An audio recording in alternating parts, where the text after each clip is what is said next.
On a tous, un jour ou l'autre, entendu parler du Reiki. Vous savez, cette pratique japonaise qui promet relaxation, bien-être par le simple contact des mains. Mais aujourd'hui, on va aller plus loin que les clichés. On va explorer ce qu'est vraiment le Reiki. De ses origines un peu mystiques, sur une montagne sacrée au Japon, jusqu'à sa philosophie de vie. Bref, on va décrypter ensemble cet art de la guérison par l'énergie. C'est vrai que dans le tourbillon de nos vies modernes, trouver un moment de paix, un semblant d'équilibre intérieur, ça peut parfois ressembler à une mission impossible.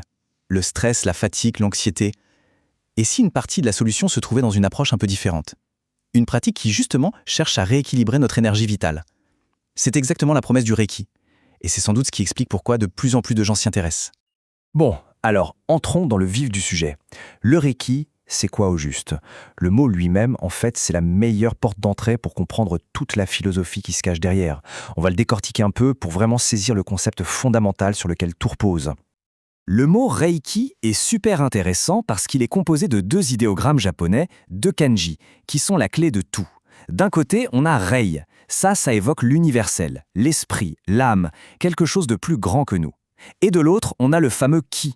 Le Ki, c'est ce concept essentiel d'énergie vitale qui nous anime. Quand on met les deux ensemble, Reiki, ça se traduit littéralement par l'énergie de vie universelle. C'est l'idée qu'on peut se connecter à une force primordiale. Et cette idée d'énergie vitale, le Qi, on la retrouve un peu partout. C'est ça qui est fou. C'est le Qi dans la médecine chinoise ou le Prana dans la tradition du yoga en Inde. Pour se le représenter, il faut imaginer comme une rivière qui coule en nous. Selon la philosophie du Reiki, quand cette rivière s'écoule librement, sans obstacle, eh bien on est en pleine forme, en bonne santé. Mais quand des blocages apparaissent à cause du stress, des émotions difficiles, des blessures, le flux est perturbé. Et c'est là que des déséquilibres, qu'ils soient physiques ou émotionnels, peuvent commencer à apparaître. Ok, mais alors, d'où ça vient concrètement cette pratique? Pour le comprendre, il faut faire un petit voyage dans le temps. Direction le Japon au début du XXe siècle. On va suivre les pas d'un homme dont la quête très personnelle a fini par donner naissance à un mouvement mondial. Cet homme, c'est Mikao Usui. Mikao Usui, ce n'était pas n'importe qui. Né en 1865, c'était un vrai chercheur spirituel, un passionné. Il s'est plongé dans le bouddhisme zen, le shintoïsme, les arts martiaux. Mais il était obsédé par une question. Comment atteindre un état d'éveil, un état de guérison profonde? Et cette quête l'a mené à faire quelque chose d'assez radical. Il s'est isolé pour une retraite de 21 jours sur le mont Kurama, un lieu très spirituel près de Kyoto. Là-bas, il a jeûné et médité sans relâche. Et c'est au bout de cette épreuve que tout a basculé. La légende dit qu'au matin du 21e et dernier jour, Usui a vécu une expérience d'illumination, une sorte de révélation fulgurante. C'est à ce moment précis qu'il aurait reçu, en quelque sorte, la capacité de canaliser cette fameuse énergie universelle, ainsi que la connaissance des symboles sacrés qui sont devenus la base de son système. Le Reiki était né. Cette chronologie est super importante parce qu'elle montre comment le Reiki s'est transmis, de maître à élève. Usui a formé Shujiro Hayashi, qui était un médecin de la marine. Hayashi a apporté un côté plus structuré, presque plus médical à la pratique. Et ensuite, Hayashi a initié une femme qui allait absolument tout changer, Awayo Takata. C'est elle qui, dans les années 30, a ramené le Reiki d'Hawaï vers le continent américain et qui a ouvert la voie à sa diffusion dans le monde entier. Mais attention, réduire le Reiki à une simple technique de soin par les mains, ce serait vraiment passer à côté de l'essentiel. Au cœur de la pratique du Zui, il y a un véritable code de vie, toute une philosophie qui est incarnée par 5 principes, simples en apparence, mais incroyablement profonds. Usui a donc conçu ces 5 préceptes comme un guide pour vivre en harmonie. Et ce qui est particulièrement puissant, je trouve, c'est qu'ils ont tous le même point de départ, juste pour aujourd'hui. Ce n'est pas une promesse pour l'éternité, un objectif inatteignable, non, c'est un engagement simple qu'on renouvelle chaque jour. Et c'est ça qui rend l'idéal beaucoup plus accessible, beaucoup plus concret. Le tout premier principe, c'est « juste pour aujourd'hui, je ne m'inquiète pas ». Ça peut sembler un peu simpliste, mais en réalité, c'est une invitation radicale à se concentrer sur l'instant présent. Plutôt que de se laisser dévorer par les angoisses du futur ou les regrets du passé, cet idéal nous encourage à lâcher prise sur ce qu'on ne contrôle pas et à cultiver la confiance ici et maintenant. Ensuite, on a « juste pour aujourd'hui, je ne me mets pas en colère ». Dans la philosophie du Reiki, la colère n'est pas juste une émotion négative. C'est vu comme une énergie qui bloque, qui nous consume de l'intérieur. Ce principe, ce n'est pas un appel à tout refouler, pas du tout. C'est plutôt une invitation à observer ses émotions sans se laisser emporter, à choisir la compassion plutôt que la réaction épidermique. Le troisième principe, juste pour aujourd'hui, je travaille honnêtement.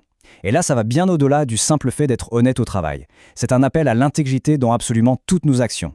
Être vrai avec soi-même et vrai avec les autres.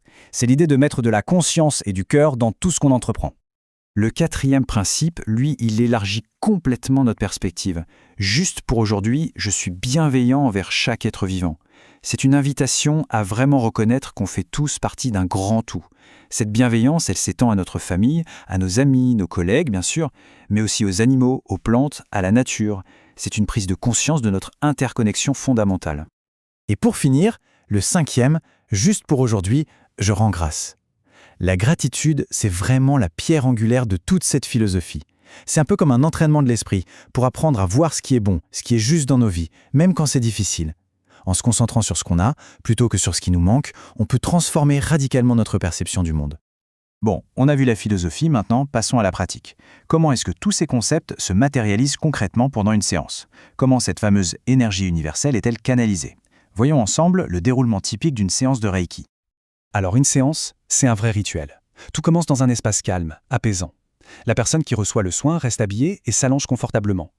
Le praticien commence souvent par ce qu'on appelle un balayage. Il passe ses mains à quelques centimètres du corps, un peu comme un scanner très subtil, pour sentir les variations du champ énergétique. Ensuite vient le cœur de la séance, l'imposition des mains. Le praticien va poser délicatement ses mains sur une série de points clés du corps, de la tête jusqu'aux pieds, en laissant simplement l'énergie circuler. Et à la fin, la séance se termine par un moment de calme, pour bien intégrer l'expérience, avant un petit échange. Et il y a un point qui est absolument essentiel ici. Le Reiki, ce n'est pas seulement une pratique qu'on reçoit passivement. L'autotraitement est vraiment au cœur de la démarche. Un praticien de Reiki, il apprend avant tout à prendre soin de sa propre énergie. C'est une pratique quotidienne, un outil personnel pour maintenir son équilibre et approfondir sa propre connexion à cette énergie. D'ailleurs, pour celles et ceux qui veulent devenir praticiens, le parcours est très clairement balisé. Ce n'est pas juste un cours technique qu'on suit, c'est un vrai cheminement, une sorte d'initiation qui se déroule en plusieurs étapes qu'on appelle traditionnellement les 3 degrés du Reiki. Chaque degré est une étape d'approfondissement. Le premier degré, le Shoden, c'est l'initiation. C'est là que l'enseignant, à travers un rituel qu'on appelle harmonisation, est censé ouvrir les canaux énergétiques de l'élève pour qu'il puisse canaliser le Reiki. On y apprend surtout l'autotraitement. Le deuxième degré, Okuden, c'est un niveau plus avancé.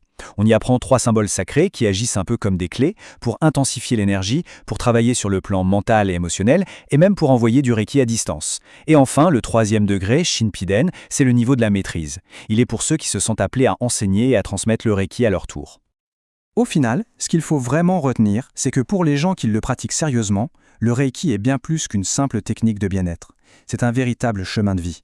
Une voie de développement à la fois personnelle et spirituelle, qui combine la pratique énergétique avec les mains et l'application au quotidien des 5 principes qu'on a vus. En fin de compte, qu'on y soit sensible ou pas, qu'on y croit ou non, le Reiki pose une question fondamentale, et assez belle je trouve. Et si la capacité à trouver l'harmonie était déjà en nous? Si la paix intérieure n'était pas quelque chose à chercher désespérément à l'extérieur, mais une ressource à activer, littéralement, entre nos propres mains? C'est une perspective qui, au-delà de toute croyance, invite à s'interroger sur notre propre pouvoir de guérison.